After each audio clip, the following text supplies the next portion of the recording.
Sobat Improvement, dalam melakukan analisa masalah, dalam mencari penyebab dari suatu masalah, kita tidak boleh menggunakan opini. Kita harus menggunakan data dan fakta. Yuk kita belajar analisa masalah teknik Einstein. Einstein ketika ditanya bagaimana cara menyelesaikan masalah dalam waktu 1 jam, Einstein akan menggunakan waktunya 55 menit untuk mendefinisikan masalah dan hanya 5 menit untuk menyelesaikan masalah. Apa yang diajarkan Einstein ini benar. Dalam menyelesaikan masalah, seringkali kita terlalu cepat dalam mencari penyebab masalah. Padahal masalah intinya belum kita ketahui. Saya pun dalam melakukan analisa, itu akan menghabiskan banyak waktu menganalisa data dan fakta untuk memahami dengan baik masalahnya apa. Baru kemudian mencari penyebab masalah. Ketika kita terlalu cepat menyimpulkan masalah dan ternyata kesimpulan tersebut keliru, akibatnya kita akan salah dalam menjalankan proses analisa berikutnya. Yuk kita pahami lebih detail bagaimana teknik untuk menemukan inti masalah sebelum kita menganalisa lebih lanjut. Jadi ketika kita memiliki permasalahan, kita harus mencoba menggali hingga mendapatkan inti masalahnya. Permasalahan yang kita hadapi belum tentu merupakan inti dari suatu masalah. Sebagai contoh, kita sakit kepala. Sakit kepala itu adalah permasalahan. Namun bisa saja permasalahan intinya sakit gigi, hipertensi, atau penyakit lainnya. Jadi permasalahan utamanya bukan sakit kepalanya, tapi kita harus menggali apa inti masalah yang mengakibatkan kita sakit kepala. Jadi saat kita ingin menentukan inti masalah, ada do and don'ts yang penting sekali kita pahami. Apa itu do-nya? Kita harus menganalisa berdasarkan data dan fakta. Dan apa itu don'ts-nya? Kita tidak boleh menganalisa menggunakan opini. Kita tidak boleh menganalisa dengan mengcopy teori umum atau pengalaman di tempat lain. Setiap masalah memiliki karakter yang berbeda-beda. Oleh karena itu, kita harus menganalisa berdasarkan karakter dari setiap masalah yang muncul. Tidak bisa mengcopy dari teori umum atau pengalaman di tempat lain. Sebagai contoh, ini adalah pengalaman saya ketika saya membantu menjadi mentor di UMKM di bidang printing cover handphone. Saya diminta untuk menjadi mentor untuk menurunkan reject yang cukup tinggi yang terjadi di UMKM printing cover handphone. Kemudian saya mencoba menganalisa datanya. Kebetulan UMKM ini sudah memiliki data yang cukup detail. Jadi dalam setiap reject dicatat jenis rejectnya apa, operatornya apa, jenis produknya apa. Karena memiliki data yang detail, maka saya dapat dengan mudah melakukan analisa data. Dalam jangka waktu 6 bulan produksi terdapat 11.689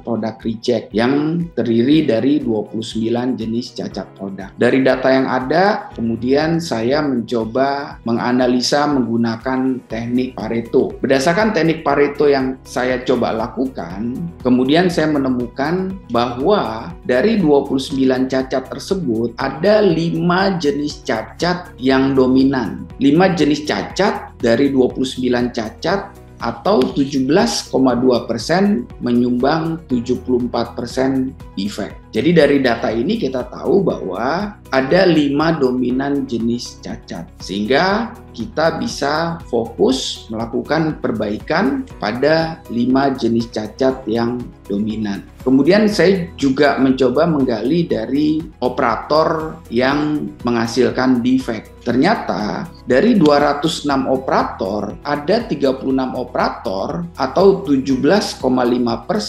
menyumbang 79% cacat. Dari data ini kita bisa tahu bahwa kita cukup fokus melakukan perbaikan kepada 36 orang karena 36 orang ini menyumbang defect sebesar 79%. Lalu apa yang bisa kita simpulkan dari kasus tersebut? Analisa data menunjukkan bahwa 5 jenis cacat dari 29 cacat memberikan sumbangsih 74% terhadap total defect. Kemudian analisa kedua menyatakan 36 orang memberi sumbangsih 79% terhadap total defect. Dari sini kita bisa menyimpulkan apa itu inti masalahnya. Jadi dari permasalahan yang disampaikan kepada saya bahwa UMKM ini memiliki defect yang cukup besar dan meminta bantuan advice bagaimana menyelesaikan masalah, saya kemudian menyimpulkan dari satu masalah besar tersebut terdapat 6 inti masalah yang harus dipecahkan secara individu terhadap masing-masing inti masalah. Kita kemudian membentuk 6 tim yang masing-masing fokus untuk membahas 6 inti masalah. 5 tim fokus untuk membedah apa penyebab dari 5 jenis cacat terbesar.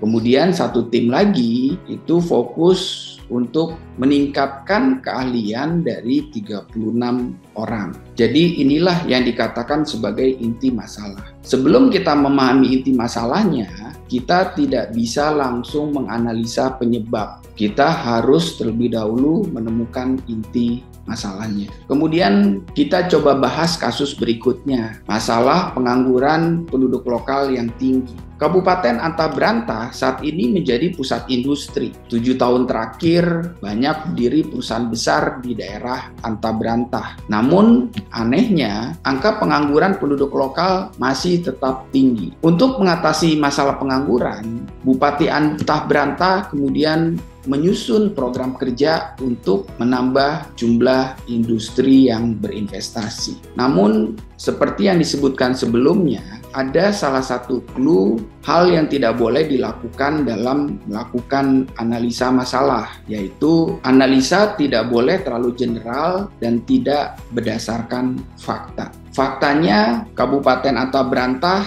adalah pusat industri di mana permintaan kebutuhan tenaga kerja sangat tinggi. Namun yang menganggur adalah penduduk lokal. Analisa lebih lanjut berdasarkan fakta diperoleh hasil sebagai berikut. Terdapat kesenjangan kebutuhan versus keahlian. Jadi, kebutuhan skill yang dituntut oleh perusahaan tidak sejalan dengan keahlian yang dimiliki oleh penduduk lokal. Kemudian fakta berikutnya, terdapat juga permasalahan budaya di mana penduduk lokal sudah puas dengan kondisi sekarang. Jadi tidak ada usaha untuk melamar atau tidak ada usaha untuk bekerja. Fakta ketiga, terdapat permasalahan budaya, kebiasaan bekerja secara bebas, tidak mau diatur. Jadi penduduk lokal tidak terbiasa bekerja secara formal di perusahaan. Fakta keempat, ternyata diketahui di sektor informal, kos-kosan, warung makan, warung lain-lainnya ternyata diisi oleh pendatang. Jadi dari keempat fakta tersebut, kita bisa mencoba menarik inti masalah dari pengangguran yang tinggi di penduduk lokal. Berdasarkan analisa fakta, penyelesaian masalah bukan dengan menambah jumlah investasi, tapi memperbaiki 4 inti masalah seperti temuan hasil penelitian. Itulah sebabnya Einstein menyebutkan bahwa dibutuhkan waktu 55 menit untuk memahami masalah dan 5 menit untuk menetapkan solusinya. Jadi kita jangan terlalu cepat menyimpulkan penyebab sebelum kita mengidentifikasi data dan fakta, kemudian kita menemukan inti masalah, baru kemudian kita bergerak untuk menganalisa datanya lebih detail. Kesimpulan akhir dari apa yang saya coba sampaikan tentang analisa masalah teknik Einstein adalah kita jangan melakukan tindakan perbaikan sebelum masalah intinya difahami. Kemudian teknik menggali inti masalah tidak bisa menggunakan opini, tapi harus berdasarkan data dan fakta. Analisa harus dilakukan secara ilmiah, bukan berdasarkan pendapat. Semoga penyampaian singkat tentang teknik analisa masalah berdasarkan teknik Einstein dapat menginspirasi teman-teman semua. Salam improvement. There is always room for improvement.